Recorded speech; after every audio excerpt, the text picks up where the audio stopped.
کیسے زندگی، آؤ علماء سے پوچھ لیں، آئے جو مشکل پیش کوئی، آؤ علماء سے پوچھ لیں۔ الحمدللہ رب العالمین والصلاة والسلام علی سید الانبیاء والمرسلین، اما بعد فاعوذ باللہ من الشیطان الرجیم، بسم اللہ الرحمن الرحیم۔ الصلاة والسلام علیک یا رسول اللہ وعلی آلک واصحابک یا حبیب اللہ، الصلاة والسلام علیک یا نبی اللہ وعلی آلک واصحابک یا نور اللہ۔ مدنی چینل کے ناظرین، ایک مرتبہ دارالفتاء اہل سنت کے سلسلے میں ہم پھر حاضر ہیں۔ ابتداءً درود پاک کی فضیلت، نبی کریم صلی اللہ تعالیٰ علیہ وآلہ وسلم نے ارشاد فرمایا کہ جس شخص نے مجھ پر ایک مرتبہ درود پاک پڑھا، اللہ تبارک و تعالیٰ اس پر 10 رحمتیں نازل فرماتا ہے۔ صلو علی الحبیب صلی اللہ تعالیٰ علی محمد صلی اللہ تعالیٰ علیہ وآلہ وسلم۔ ہمارا موضوع گزشتہ سلسلوں کے اندر بھی اسلام اور تجارت سے متعلق جاری تھا، آج بھی ہم اسی کو کنٹینیو کریں گے۔ اسلام نے تجارت کے اندر کئی چیزوں کا ہمیں احکامات ارشاد فرمائے اور ان میں بہت سارے فوائد بھی ہیں۔ چنانچہ نبی کریم صلی اللہ تعالیٰ علیہ وآلہ وسلم کی حدیث مبارکہ سنیے۔ چنانچہ ترمذی نے حکیم بن حزام رضی اللہ تعالیٰ عنہ سے روایت کی کہ رسول اللہ صلی اللہ علیہ وسلم نے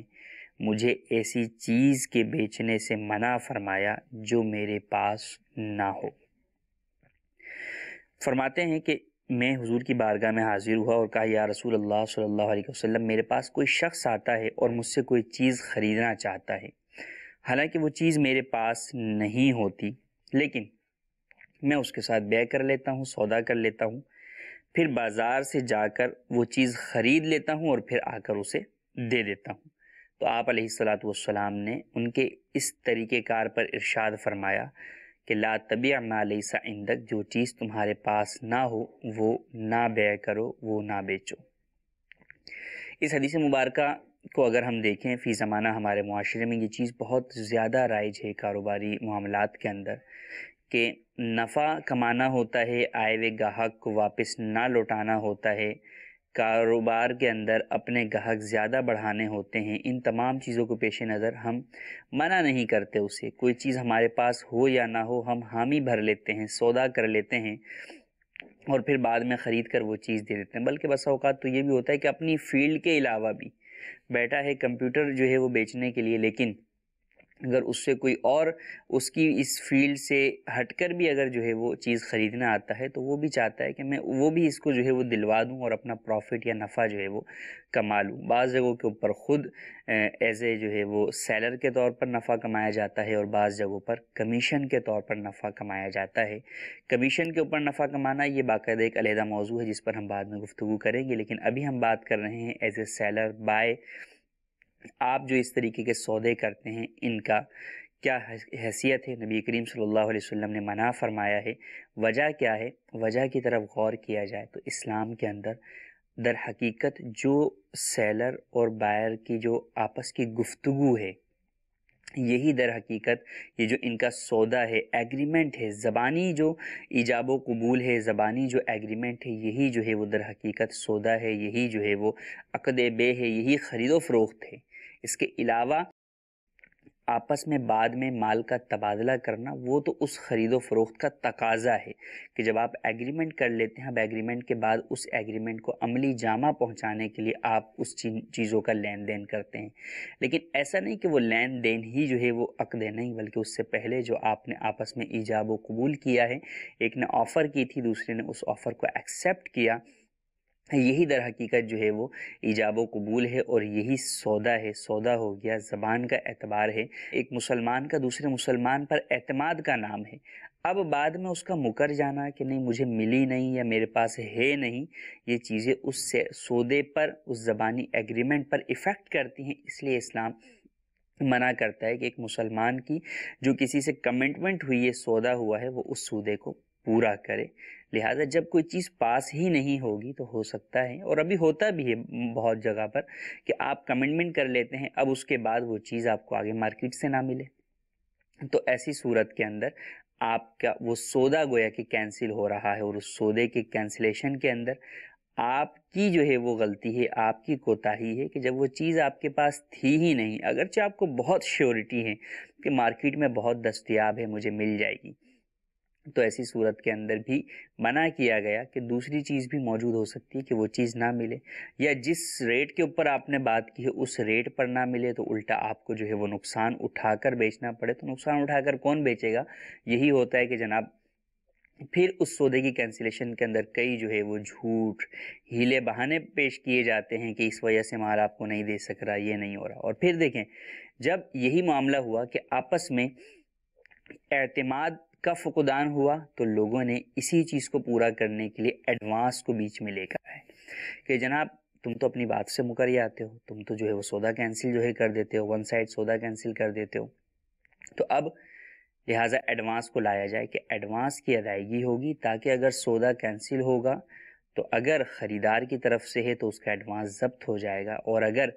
بیچنے والے کی طرف سے ہے تو پھر وہ ڈبل جو ہے وہ ایڈوانس واپس کرے گا۔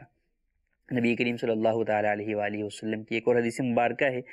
ابن ماجہ شریف کے اندر کہ نبی کریم صلی اللہ علیہ وسلم نے بیعانہ لینے سے منع فرمایا، جو ہمارے ہاں ایڈوانس جو ہے وہ دیا جاتا ہے اور پھر ون طرفہ جو ہے وہ کینسل ہونے کی صورت کے اندر، یک طرفہ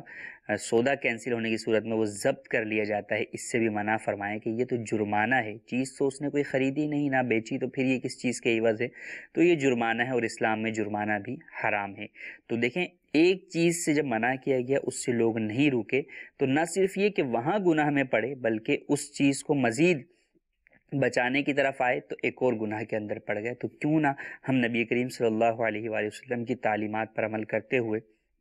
وہی چیز جو ابتداءً منع کی گئی اس کے اوپر عمل کریں اور اس کو اختیار نہ کریں۔ اور اگر معاشی اعتبار سے آپ اس کے اوپر بات کریں تو بھی نقصان ہے کہ ایک چیز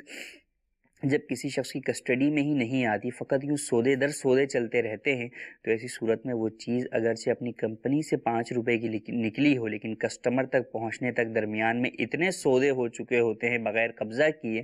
کہ اس کی قیمت 5 کے بجائے 50 یا جو ہے وہ 100 تک پہنچ چکی ہوتی ہے۔ تو معاشی اعتبار سے جتنے افراد اس میں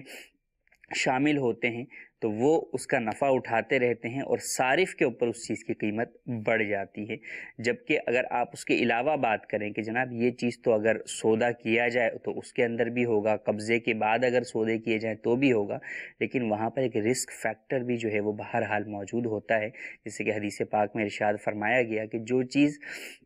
جس چیز کا ضمان انسان کے جو ہے وہ ذمے میں نہ ہو تو وہ اس کے لیے اس کا نفع جو ہے وہ جائز نہیں ہے۔ جب کوئی چیز آپ کے قبضے میں آ جاتی ہے تو اب ایسی صورت کے اندر اگر وہ لاس ہوتا ہے اس میں تو وہ لاس آپ کا ہوتا ہے، جبکہ اگر 4-5 افراد نے بغیر قبضہ کیے سودا در سودا در سودا در سودا کر لیا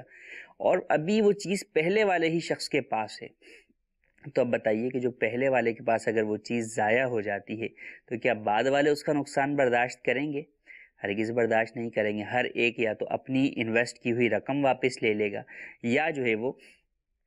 اپنا پروفٹ کے ساتھ جو ہے وہ رقم کو جو ہے واپس لے گا۔ لیکن بہرحال یہ اس چیز کی نقصان کی صورت کے اندر، یعنی اس چیز کا رسک اینڈ پروفٹ دونوں کے اوپر جو یعنی رسک کو اگر بات کریں کہ ضمان یا خطر کو جو ہے وہ لینے کو تیار نہیں ہے، پروفٹ لینے کو تو ہر کوئی تیار بیٹھا ہے، لیکن اس چیز کا رسک لینے کو تیار نہیں ہے، جس کی وجہ سے ایک آپس کے اندر جو ہے وہ لین دین اور سودوں کے معاملے میں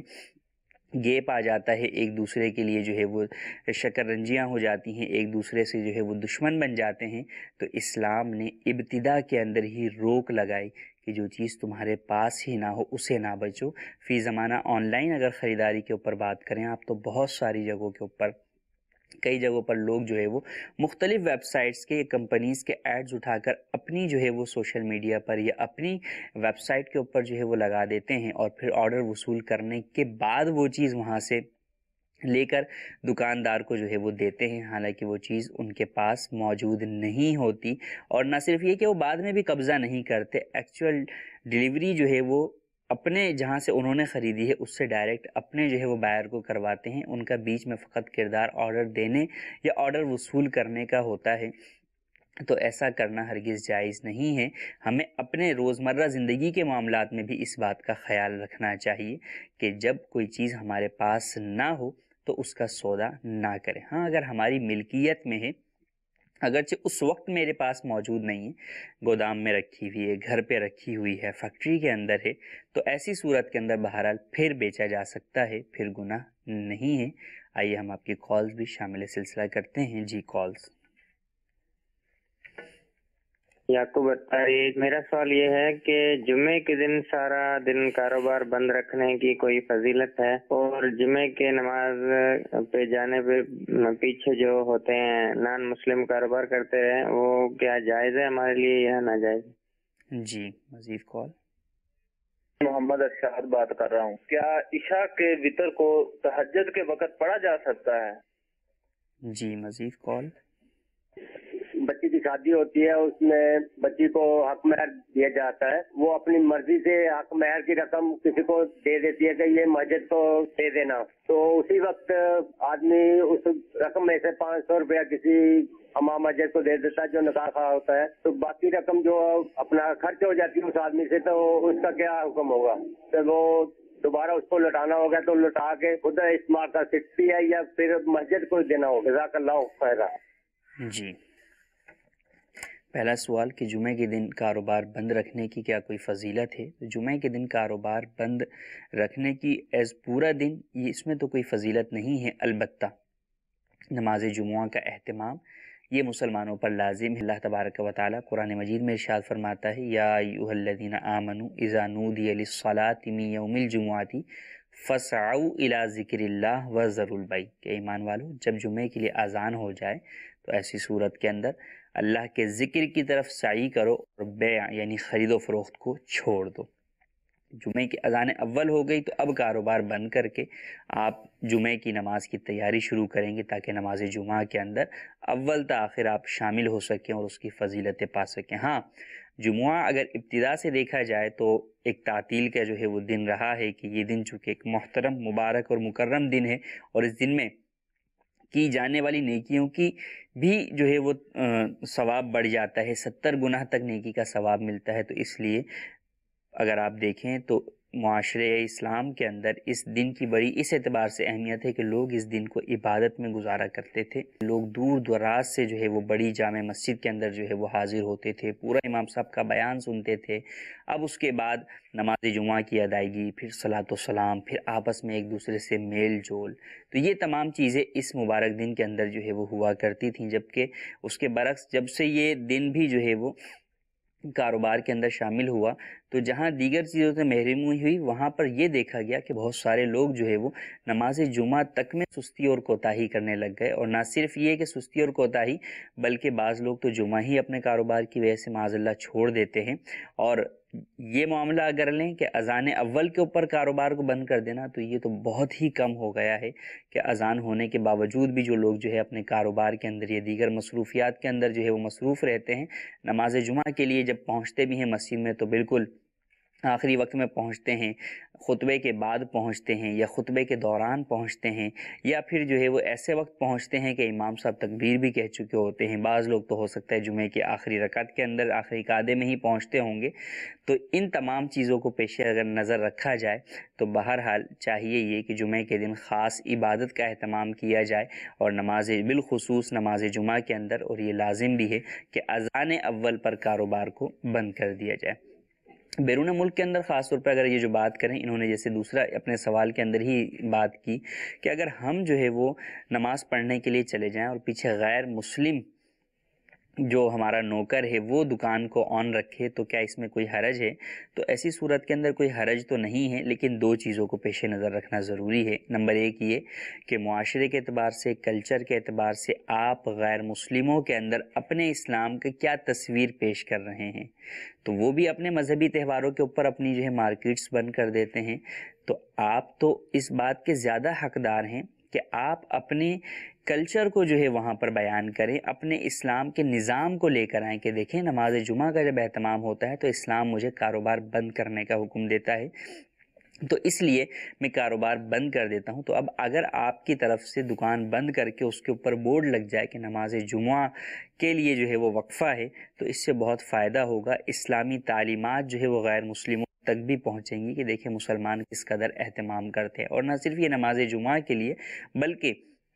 5 وقتہ نمازوں کے اندر بھی بہرحال نماز کے وقفہ ہونا چاہیے، اور اس وقفے کے اندر باجماعت نماز ادا کی جائے اور دکان بند رکھنی چاہیے۔ باقی ویسے اگر وہ غیر مسلم لین دین کر رہا ہے تو ایسی صورت میں اس کا لین دین تو جائز ہے، لیکن اگر وہ لین دین کسی ایسے فرد سے کر رہا ہے جس پر جمعہ واجب ہے تو اب منع کیا جائے گا کہ 2 پہلو ہیں، ایک یہ کہ آپ پر جمعہ واجب ہے، آپ بیچ رہے ہیں، آپ کے لیے بیچنا بھی جائز نہیں ہے، اور ایک یہ کہ خریدنے والا وہ شخص ہے کہ اس پر جمعہ واجب ہے، تو اس پر بھی تو یہ حکم ہے کہ خریداری مت کرو، جمعے کی طرف جاؤ، تو اب وہ جمعے کے بجائے خریداری کے اندر مصروف ہے، تو ایسی صورت کے اندر بھی اس کے ساتھ خرید و فروخت بھی منع کی جائے گی۔ یہ اس لیے میں نے عرض کی کہ بس اوقات یوں دیکھا گیا کہ بعض لوگ نماز جمعہ کے لیے مختلف مساجد کے اندر جو ہے وہ ادا کر لیتے ہیں کہ بھئی پہلی والی مسجد کے اندر جو ہے جہاں جلدی نماز ہوتی ہے وہاں پر ایک بھائی پڑھ کر آ گیا، دوسری والی پر دوسرا بھائی پڑھ کر آیا، تیسری والی پر تیسرا بھائی پڑھ کر آ گیا۔ ٹھیک ہے، اگر اذان اول پہ ہر ایک جو ہے وہ یوں چھوڑ کر گیا اپنی دکان کو اور کاروبار کو، تو اس اعتبار سے وہ تو گناہ گار نہیں، لیکن بعد میں آپ جن کے ساتھ لین دین کر رہے ہیں کیا وہ جمعہ پڑھ کے آ چکے ہیں؟ اگر ان پر جمعہ واجب ہے اور وہ جمعہ پڑھ کر نہیں آئے تو پھر بہرحال ان کے ساتھ آپ کا لین دین کرنا بھی جائز نہیں ہے۔ اور پھر یہ کہ بھئی اس نے پڑھا ہے یا نہیں پڑھا، اس بات کو کون جج کرنے کے لیے جائے گا یا کون یہ سوال کرے گا؟ تو سب سے بہتر حل یہ ہے کہ آپ کے علاقے میں جہاں پر مساجد کے اندر جمعہ کا اہتمام ہوتا ہے تو اس وقت کے اندر وقفہ جو ہے وہ کر لیا جائے نماز کا۔ تو ہفتے میں ایک نماز کے لیے اگر آپ مکمل وقفہ کر دیں گے، دکان کو بند کر لیں گے، تو اس سے کوئی آپ کے کاروبار پر بہت بڑا اثر نہیں پڑے گا، بلکہ انشاءاللہ عز و جل حکم شریعت پر عمل کرنے اور تعلیمات اسلامیہ کو عام کرنے کی نیت سے ایسا کریں گے تو ضرور کاروبار کے اندر برکت ہی ہوگی۔ دوسرا سوال ہمارا تھا کہ عشاء کے وتر تہجد کے وقت پڑھ سکتے ہیں یا نہیں۔ یہاں پہ علماء نے فرمایا کہ جس کو یہ یقین ہو کہ وہ تہجد کے وقت میں اٹھ کر پڑھ لے گا، آخر لیل کے اندر رات کے آخری حصے میں وطر پڑھ لے گا، تو اس کے لیے افضل یہ ہے کہ وہ وطر آخر میں ہی ادا کرے۔ ہاں، جس کو یقین نہیں ہے نماز وطر ہی قضا ہو جائے گی تو پھر وہ عشاء کے ساتھ پڑھ کر ہی سوئے۔ اس کی مثال عام لے لیں آپ کہ رمضان المبارک کے اندر پتہ ہی ہوتا ہے، یقینی تقریباً ہوتا ہے کہ بھئی سحری کے اندر سب نے اٹھنا ہے، تو اب رمضان میں اگر کوئی یہ اہتمام کرتا ہے کہ بھئی وطر کی نماز جو ہے میں آخر وقت کے اندر تہجد میں اٹھ کر سحری کے وقت میں پڑھوں گا تو بالکل اس کے لیے افضل ہے۔ اور عام دنوں میں بھی جن کی عادت ہے کہ وہ اٹھتے ہیں نماز کے وقت سے، نماز فجر کے وقت سے پہلے، اور اتنا پہلے کہ وہ وضو کر کے تہجد اور وطر پڑھ سکتے ہیں، تو بالکل ان کے لیے افضل یہی ہے کہ وہ تہجد کے وقت میں وطر کو ادا کریں۔ تیسرا سوال ہے کہ حق مہر لڑکی نے کسی کو دیا کہ مسجد میں دے دینا، اب اس نے اس میں سے 500 جو ہے وہ امام صاحب کو دے دی، تو بقیہ بچ گئے تو کیا وہ خود رکھ سکتا ہے؟ دیکھیں، اولاً تو یہ کہ جب حق مہر کی ملکیت وہ عورت کی ہے، عورت جب مالک ہو گئی اور عورت نے اس کو کسی جگہ دینے کے لیے کہا تو جہاں دینے کے لیے کہا ہے وہیں استعمال ہو سکتا ہے۔ مسجد میں دینے کو کہا ہے تو آپ امام صاحب کو بھی نہیں دے سکتے، مسجد میں ہی دیں گے، کیونکہ مسجد اپنے اعتبار سے مسجد کے چندے میں چلا گیا، مسجد کے متولی کے قبضے میں چلا گیا۔ اب متولی مسجد جو ہے وہ مسجد کے اخراجات میں جو ہے وہ ادا کرے اور اس میں امام صاحب کی تنخواہ بھی انہی اخراجات سے ادا کرے تو وہ ایک جداگانہ بات ہے، لیکن اس شخص کا ڈائریکٹ ہی جو ہے وہ امام مسجد کو دے دینا یہ ہرگز درست نہیں۔ ہاں، اگر دینے والی کی طرف سے اجازت ہے کہ آپ امام مسجد کو دیجئے گا یا مسجد کے عملے کی خدمت کیجئے گا تو پھر ایسی صورت میں امام مسجد، مؤذن، خادمین وغیرہ کو جو ہے وہ دیا جا سکتا ہے، اور بچ جانے والا پیسہ تو بہرحال مسجد میں ہی دیا جائے گا، اسے اپنے استعمال میں نہیں لا سکتے۔ جی، مزید کال۔ محمد آصف اتاری، مفتی صاحب کی بارگاہ میں میرا یہ سوال ہے کہ کوئی کسٹمر اگر ہمارے پاس آتا ہے کوئی چیز مانگنے کے لیے، وہ ہمارے پاس موجود نہیں ہوتی، ہم کسٹمر کو انکار کر دیتے ہیں، پھر کسٹمر کہتا ہے ہمیں بازار سے آپ لا کر دے دیں، تو پھر ہم کہتے ہیں اتنے کی آئے گی، تو کیا ایسے لا کر دے دینا جائز ہے یا ناجائز ہے؟ براہ کرم تفصیل ارشاد فرما دیجیے۔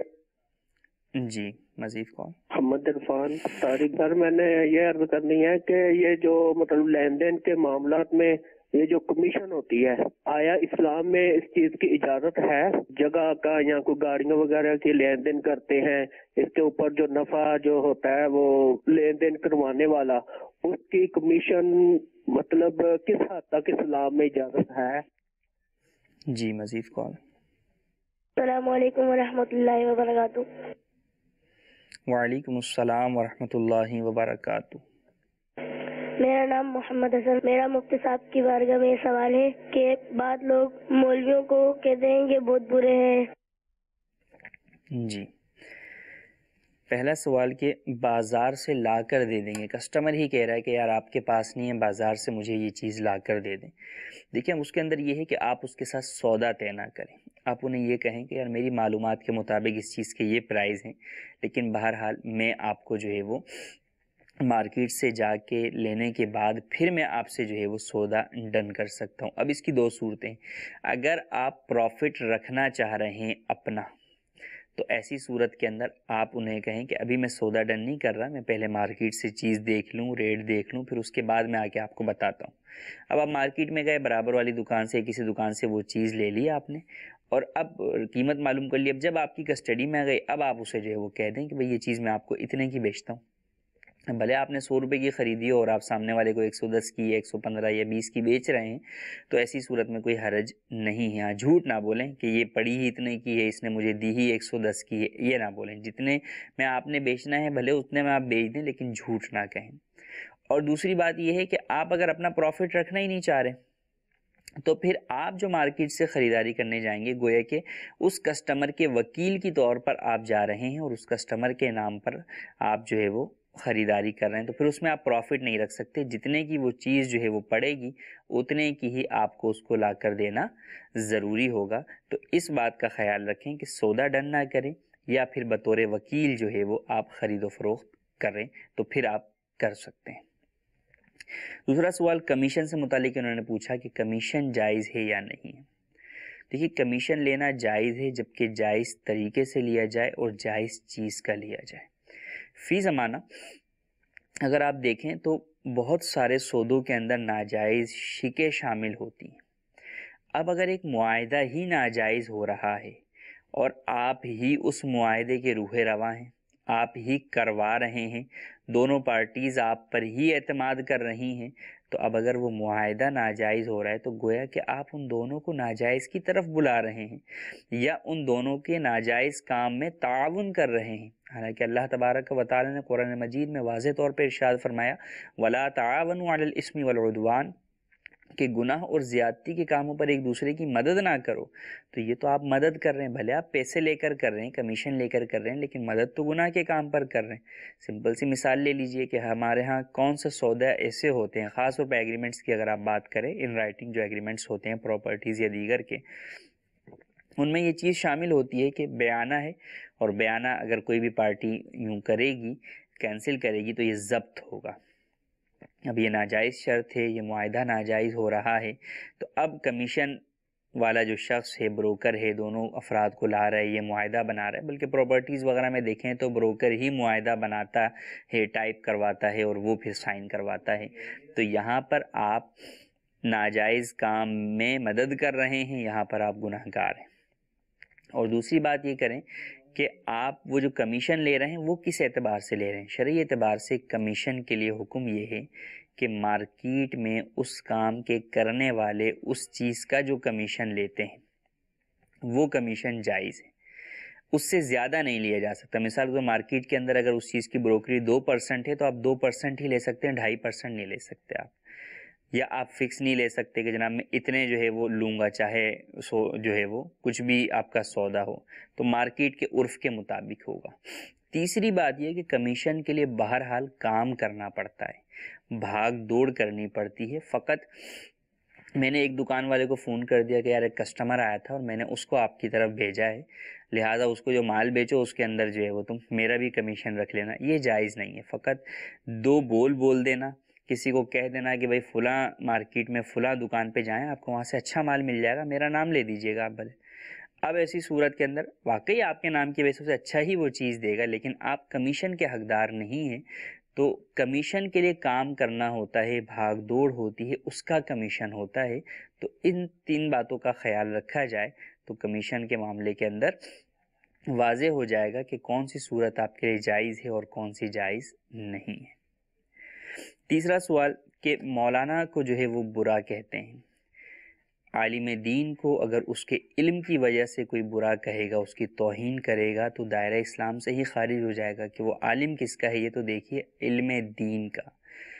دین کا عالم ہے وہ. جب دین کا عالم ہے تو گویا اس کی بے عزتی، اس کی توہین آپ دین کی وجہ سے کر رہے ہیں، تو دین کی توہین کر رہے ہیں. تو دین کی توہین کرنے والا مسلمان ہی کہاں سے رہ سکتا ہے؟ اور اگر اس سے بلا وجہ کی ہے، دین کی وجہ سے بھی نہیں اور بلا وجہ کی ہے، تو بھی ایسا کرنا جو ہے وہ جائز نہیں ہے. ایک مسلمان اور پھر عالم دین کے اس کے اپنے حقوق ہیں، یعنی ایک مسلمان کے دوسرے مسلمان پر حقوق یہ علیحدہ، اور ایک ان پڑھ شخص کے یا غیر عالم شخص کے ایک عالم کے اعتبار سے حقوق کے اس کے اوپر، چونکہ یہ عالم دین ہے تو اس کے علم کی وجہ سے اس کی عزت تعظیم یہ اس کے حقوق میں شامل ہے، تو یہ ان کے خلاف ورزی بھی کر رہا ہے. تو بعض لوگ جو ہے بہت ساری چیزوں میں غلط فہمیوں کا شکار ہوتے ہیں. انہیں چاہیے کہ اپنے کانسیپٹ کو جو ہے وہ کلیئر کریں. اور کچھ میسیجز بھی ہم آپ کے شامل کرتے ہیں. ایک سوال یہ ہے کہ اذان لیٹ کر سننا کیسا، اور کیا دوپٹہ خواتین کو اذان سنتے ہوئے اوڑھنا ضروری ہے یا نہیں؟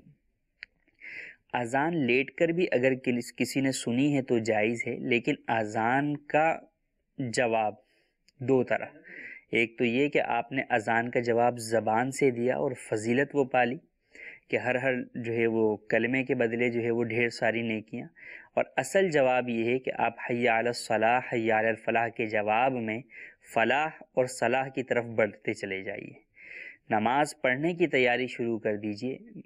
مرد ہیں تو مسجد کی طرف بڑھیں، عورتیں ہیں تو وضو کر کے اپنے مصلوں کی طرف بڑھیں، تاکہ جو پیغام جو ندا آئی ہے اس کا جواب عملی طور پہ بندہ کر کے دکھائے. تو اب اگر وہ عملی طور پہ اقدام نہیں کر رہا تو ایسی صورت کے اندر پھر گناہ گار ہوگا، لازمی سی بات ہے، کیونکہ نماز تو پڑھنی ہی ہے. تو لیٹ کر اگر سنی لیکن بہرحال اٹھ گئے اور نماز جو ہے وہ ادا کر لی، باجماعت ادا کرنے والے تھے انہوں نے باجماعت ادا کی، دیگر گھر کی خواتین ہیں یا اور وہ افراد جن پر جماعت واجب نہیں انہوں نے مکروہ وقت سے پہلے ادا کر لی، تو ٹھیک ہے، جواب ہو گیا. اور دوسری بات کہ خواتین کا دوپٹہ اوڑھ کر ہی جو ہے وہ اذان کا جواب دیا جائے. اذان کا احترام ہے، تو جب اذان آتی ہے یا تلاوت قرآن کریم جو ہے وہ کرتے ہیں تو ہمارے معاشرے میں مسلمانوں میں اس بات کا رواج ہے کہ وہ ادب اور احترام جو ہے وہ کرتے ہیں، اور ہونا بھی چاہیے کہ ادب بادب بانصیب بے ادب بے نصیب. تو یہ ادب والی بات ہے کہ اذان کے احترام کے اندر اپنے سر کو ڈھانپ لیا جاتا ہے، تو سر ڈھانپ کر ہی اذان کا جواب دینا چاہیے. دوسرا سوال ہمیں میسیج میں یہ موصول ہوا کہ پراپرٹی کا کام کرنا کیسا ہے؟ پراپرٹی کا کام کرنا دیگر کاموں کی طرح جائز ہے، جبکہ جائز طریقے سے کیا جائے. اگر جھوٹ ہے، دھوکہ دہی ہے، تو جس طرح دیگر کام ناجائز ہیں یہ بھی ناجائز ہیں. اس کام میں اگر آپ کہیں تو چونکہ زیادہ پروفٹ ہوتا ہے تو اس کے لیے انسان زیادہ نفع کے اندر شیطان جو ہے وہ انسان کی آنکھوں پر پٹی باندھ دیتا ہے اور وہ حلال و حرام کی تمیز کھو بیٹھتا ہے. بہت ساری جگہوں کے اندر کچھ مشاہدات، کچھ تجربات، کچھ جو ہے وہ سنی ہوئی باتیں جو پہنچی ہیں، اس سے یہی واضح ہوتا ہے کہ لوگ کوئی چیز بیچنے یا خریدنے میں، خاص طور پر پراپرٹی میں، جھوٹ بہت زیادہ بولتے ہیں. چیز ہوتی کیا ہے اسے دکھایا کیا جاتا ہے. تو بہرحال جھوٹ اور دھوکہ دہی سے بچنا جس طرح ہر چیز میں ضروری ہے یہاں بھی ضروری ہے. اور یہاں اس لیے بھی کہ دیکھیں، اگر تو میں نے آپ سے موبائل لیا ہے 10,000 روپے کا، اگر اس کے اندر مجھے کوئی دھوکہ پتہ بھی چلا تو اتنا زیادہ میں جو ہے وہ فیل تو کروں گا، لیکن اتنا زیادہ نقصان نہیں ہوگا. لیکن جب بھی کوئی گھر خریدتا ہے تو اپنی پوری زندگی کی سرمایہ اور پونجی جو ہے وہ سب کچھ لگا کر ہی خریدتا ہے. اس میں اگر اس کو دھوکہ ہوتا ہے تو اس کے اوپر بہت بڑا صدمہ جو ہے وہ ہوتا ہے. تو یہاں پر ایک مسلمان کو دوسرے مسلمان کے ساتھ ہمدردی اور خیرخواہی کو بھی پیش نظر رکھنا چاہیے، اور جو چیز جس حالت میں ہو، جیسی ہو، اور جو اس کی اصل پوزیشن ہے وہی بیان کر کے ہی لین دین کرنا چاہیے. کسی قسم کا جھوٹ، دھوکہ دہی یا جو ہے وہ اصل معاملے کو چھپانا، اس چیز سے بچنا چاہیے.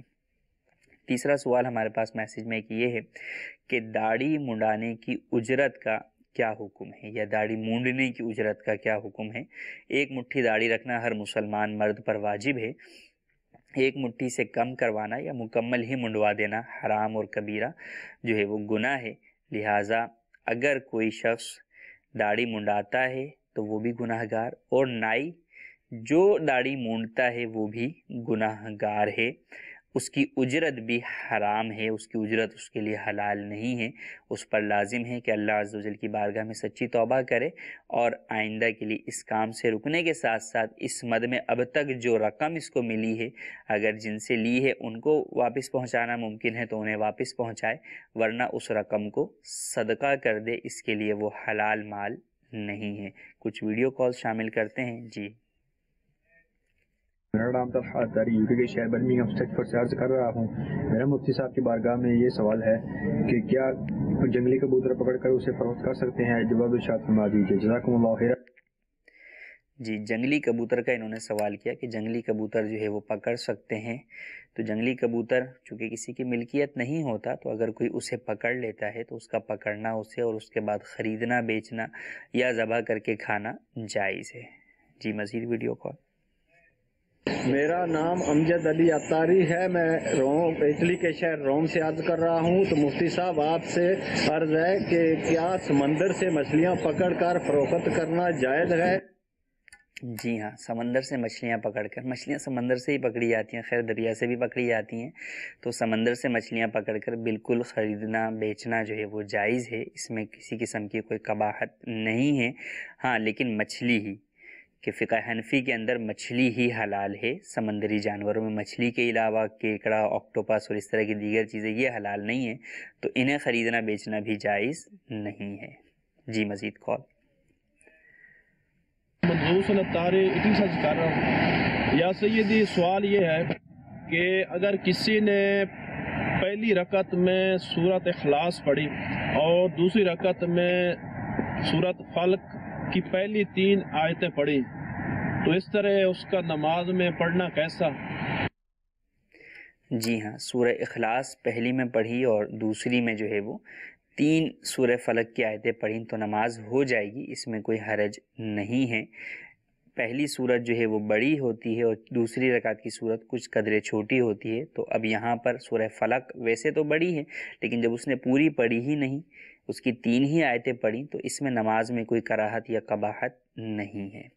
جی مزید آڈیو کالز۔ مفتی صاحب کی بارگاہ میں میرا سوال یہ ہے کہ میں دکاندار ہوں، کیا سگریٹ بیچنا اور یہ جو نسوار لوگ منہ میں رکھ کر رکھتے ہیں اور یہ تاش وغیرہ بیچنا جائز ہے یا ناجائز ہے؟ جی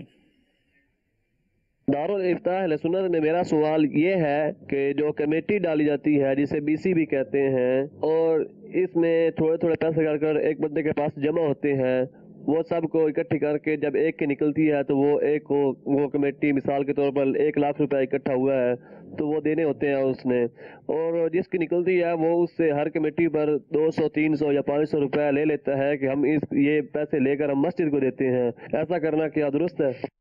جی مزید کال۔ جی محسن خان اتاری بات کر رہا ہوں ہند سے۔ میرا سوال یہ تھا کہ ہم نے ہمارے ہی اسلامی بھائی کو پیسے کی ضرورت تھی، تقریباً 1 لاکھ روپے ہم نے اسے ادا کیے، اور انہوں نے کہا کہ ہمارے کھیت میں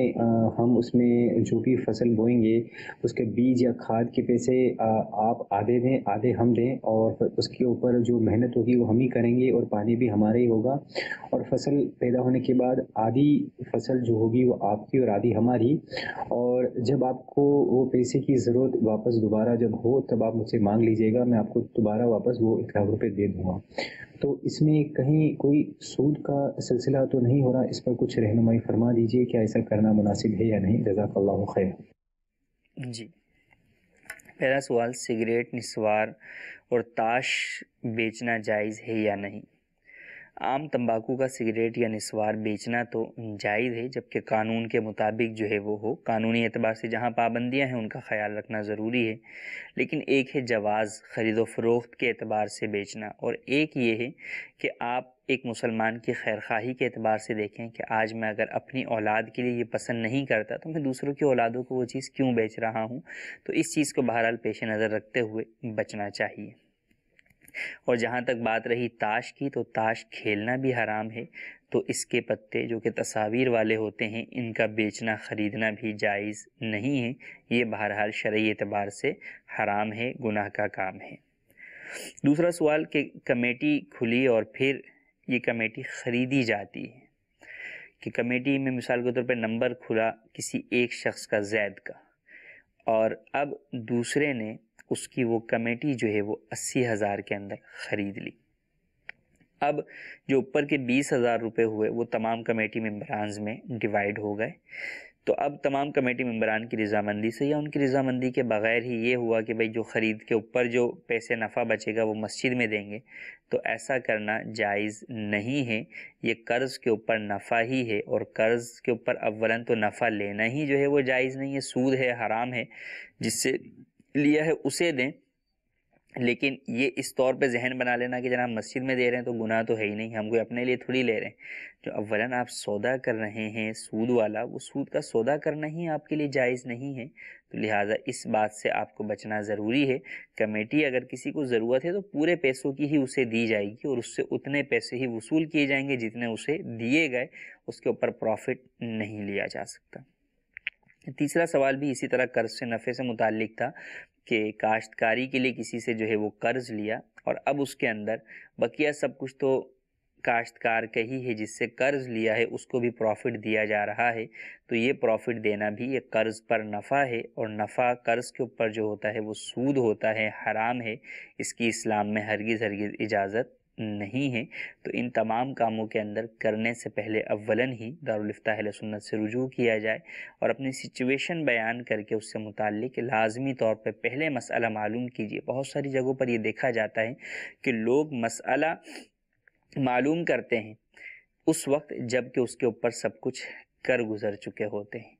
اب ہو سکتا ہے بعض کہیں جناب ہم نے تو کال آپ کے پاس ریکارڈ کروائی تھی، کرنے سے پہلے چلا آپ جو ہے وہ آج رہے ہیں، یا پہلے بھی 4 بار ریکارڈ کروائی تھی، آج 5ویں بار ریکارڈ کروائی جب جا کے آپ چلائیے۔ دیکھیں چینلز کے اوپر تو جو ہے وہ آپ ایک وقت میں کے اندر مخصوص وقت میں مخصوص جو ہے وہ جوابات کی کیفیت ہوتی ہے، ٹائم کے اعتبار سے بس اوقات ہو سکتا ہے آپ کی کال لائن میں پیچھے رہ گئی ہو، لیکن مسئلہ ہے کہ چینل کے اوپر ہی جواب پوچھنا تو آپ پر ضروری نہیں ہے، آپ پر کام کرنے کے لیے اس کی شرعی رہنمائی آپ پر لینا ضروری ہے، تو وہ چاہے آپ چینل کے ذریعے سے لیں، فون کے ذریعے سے لیں، بالمشافہ علماء اور مفتیان کرام سے ملاقات کے ذریعے سے لیں، بذریعہ میل لیں، واٹس ایپ کے ذریعے سے لیں، کسی بھی ذریعے سے لیں، آپ کو لینی۔ جب تک نہ ملے کام کرنے کی اجازت نہیں، پہلے لیں گے پھر جو ہے وہ کام کریں گے۔ تو اب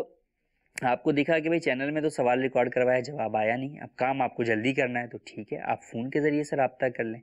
فون بھی آپ کا نہیں لگ رہا تو آپ پھر بالمشافہ جو ہے وہ علماء کی خدمت میں حاضر ہو جائیں اور اس کی رہنمائی حاصل کریں۔ بہرحال رہنمائی آپ کے ذمے ہے، تو آپ کو اسے خود ہی کسی نہ کسی طریقے سے حاصل کرنا ہے۔ اس کو ہم اپنے ہر کام کا اگر ایسا جز بنا لیں چینل رہنمائی کو کہ جو سب سے پہلے ہو اور جدا نہ ہونے والی چیز ہو۔ ایک ہوتا ہے نا انسان کوئی بھی کام کرے تو ایک چیک لسٹ بنا لیتا ہے کہ یار یہ چیزیں تو ضروری ہے، مثال کے طور پہ کاروبار کرنا ہے تو پیسے کے بغیر تو کاروبار نہیں ہوگا۔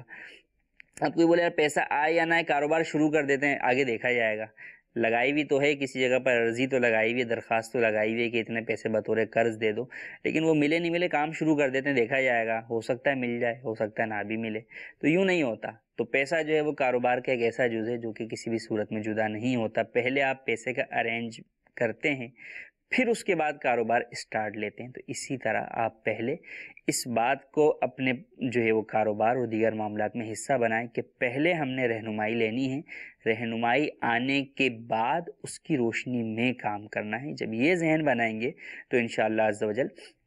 فائدہ ہوگا اور تمام کاموں کے اندر ابتدا سے ہی گناہوں سے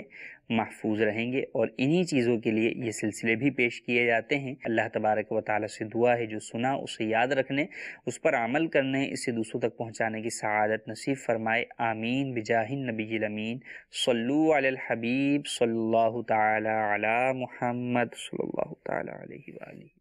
گزارے کیسے زندگی، آؤ علماء سے پوچھ لیں، آئے جو مشکل پیش کوئی، آؤ